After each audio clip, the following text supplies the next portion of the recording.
what it is. This is your boy A Space coming at you with another spotlight fight. One, two, three. And tonight it is spotlight. Bomb Arum exploding on reporter. Eddie Hearn to the rescue. Wilder versus Fury 3. My prediction. Let's get into it right now. And we got ESPN reporting that George Kambosos and Teofimo Lopez bout awarded to Matchroom. And yes, Eddie Hearn is very happy about this. Unlike Bob Arum. Bob Arum is salty as fuck. So as we found out Wednesday, Triller just did not know how to handle this. It was a big mess. And Eddie came out right away. Everybody was asking, were they going to pick it up or was it going to go to Top Rank? Eddie came out and said he's delighted to promote this fight. He is ready to set the venue and the date. Shortly, we need to wait for this because this is going to be a great one. Now, as you see here, Triller just, like I said, bid too much money on this mandatory fight. It was just a mandatory. It wasn't two superstars going at it. This was a mandatory fight. They outbid Matchroom and Top Rank. So what happened is, since they defaulted on it, they still have to pay a certain amount of money. But now it's going to be on DAZN and Eddie Hearn with Matchroom. So DAZN will be putting on this fight. Now that is a big plus for us as consumers because you can get DAZN for a subscription price. Not like pay-per-view. Usually pay-per-views go for 60 to even 70 bucks at times. So it's not, it's not that big of a deal that it's going to be on DAZN. It should have been on ESPN to start off. But I mean, we'll see. As you can see in this video, Bob Arum was not having it. Not having it with these reporters out here. And, that you got to watch your mouth around these because these old bucks, they don't give a fuck about what you do. This is like, for me, you talk about disappointment. I mean, here's a kid in Teofimo who wins a fight that nobody expected him to win. And he is on top of the world, and he hasn't fought for over a year. I mean, that's a criminal thing. It wouldn't have went to purse bid if you would have paid him what he was looking for. Shut the fuck up, you little prick. Yeah? Yeah, prick. Go ahead. Come on, get him out of here. Here, you're getting out of Yeah, here. move him out of here, Darren. Darren's like, man, you gotta stop talking to Bob like that. man, Bob is so salty about this, you can tell. This should have never went to a purse bid. He should have just gave the young man the money he needed. That reporter was right, honestly. And Teofimo Lopez's dad feels the same way as well. As you see in this clip coming from ES News. The first clip was from Fight Hype. This next clip I'm about to show you of Teofimo Lopez's dad is from ES News. Y'all check it out. The thing was, Kambosos didn't want to sign. I talked to Ryan Kavanaugh myself.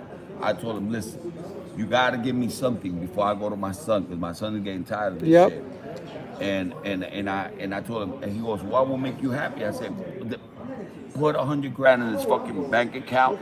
Oh, you want an ice cream? I said, no, put it in his bank account, directly to his bank account. And they did it? And you could take it out of the purse later on. We did the contract. Okay. He said good. Everything was specified with that. And then that's when we signed. He did it, right? And then I said, why don't you do the same shit with Kambosos? You know what I'm saying? Show something. You know, the fight was supposed to be on the 4th. And we over here going back and forth. He didn't want to put the money on escrow on a Friday, right before the 4th. So if he didn't do that, that meant that he was gonna do that on the 16th. Now he came out and he got William Silver fighting another bum. It's ridiculous, bro. You know what I'm saying? They don't know what they're doing. At the end of the day, I just want my son to fight. I got nothing against Ryan Kavanaugh. I don't know what the fuck was going on, but all I want is my son to fight. That's it. That's it. And that's all we want too. We want the takeover to continue to take over because he is an exciting fighter. He does have all the attributes of a great fighter, a legendary fighter. But this 6 months or even this whole year has just been a debacle for this young man. And we want to know what's next. What's next after Kambosos if he does get past him? Well, he wants to fight Josh Taylor at a catchweight. which I don't understand. And he's saying that he wants to fight for both undisputed. As we know, Josh Taylor is calling him that he's not undisputed, but so is Eddie Hearn. Because if we go back to his tweet, he is promoting this fight as a unified matchup. Yes, they're unifying belts, not undisputed.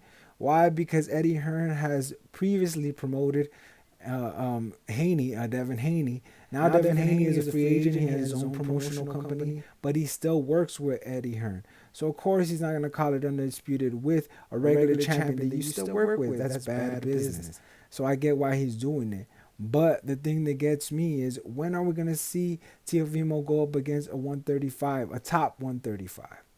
I mean, who knows? But like the Kambosos fight, we got another fight that I just want to get done with, and that is the Wilder versus Fury 3. Yes, ladies and gentlemen, I am going to tell you my prediction. My prediction is, I want this fight to be over. I want it to be done. I want it to be in the books. I don't give a freak who wins. That's the honest truth. The press conference was pretty boring. Honestly, there's no hype around this.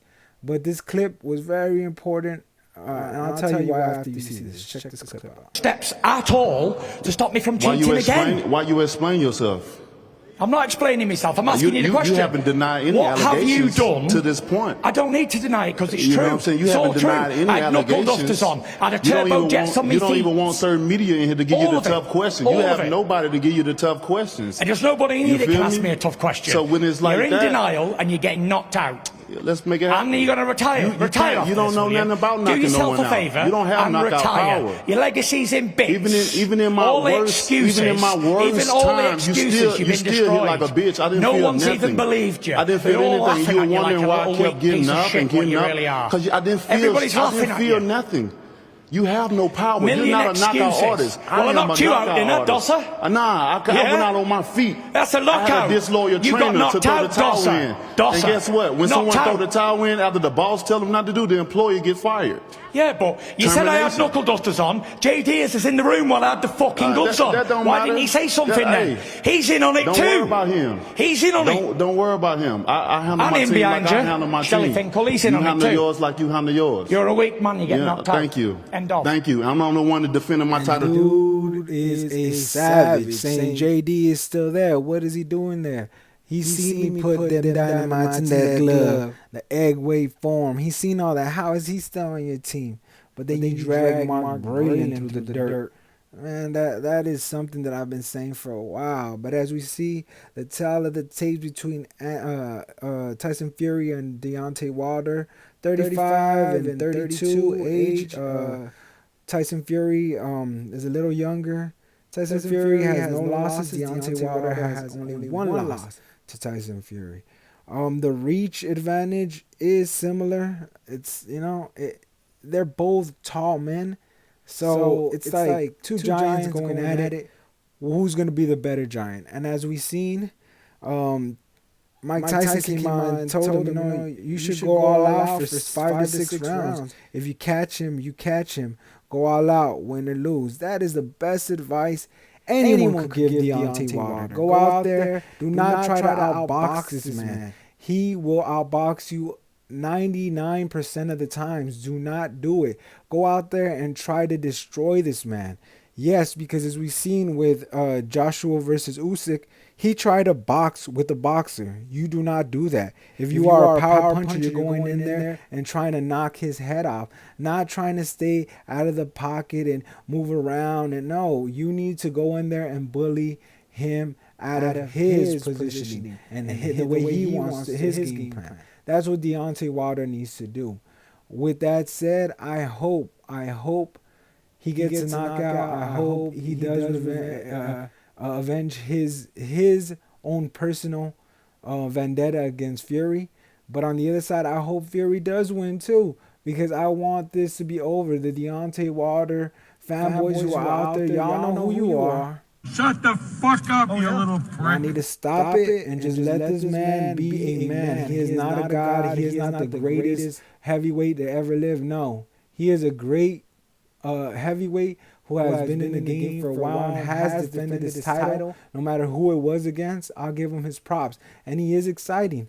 When I was, away from the sport and then came back, I started seeing Deontay Wilder's highlights. The dude was just a knockout artist, leaving people asleep and slumped. Like, this is a great power puncher. But with all the controversy and all the conspiracies and all the things that came after that, after this Fury lost, it just made it seem like he didn't know how to take a loss. If you don't know how to take an L, sometimes you do this. I've been in positions where it's tough to take an L, believe me. But if you're not ready to do it, don't come out with controversy. He said it himself. Silence is golden. He should have just stayed quiet. He should never came out with any of these videos talking about the water, Mike Breland. And he's right about one thing. Mike Breland should have probably never thrown in the towel. He should have let him get killed out there because that's what he wanted. At the end of the day, Mark Breland was looking out for his safety, his family. They're lucky to have Deontay Wilder still here. Now with Malik Scott in the corner, who knows what's going to happen? I really don't know. Both of these men just want to go out there. And like Deontay Wilder keeps saying it, an eye for an eye. So we'll see if he gets his revenge. And we'll see if Fury just continues to go on. And if he actually fights Usyk. Because that's what I'm excited about. I want an undisputed fight. If it does happen, great, but it doesn't seem too likely. But much love to everybody listening, all the new subscribers. Smash that like button and that notification so you can know when I'm dropping the videos. Shout out to my sisters, C57, CG, all my boys out there listening. Thank you very much. My people in Sacramento, everybody. And shout out to Fight Hype and ES News, man. They were on the scene for this press conference all over the place, all right? So peace and, man, love the sport. Love it for what it is. Amazing, sweet science. Peace.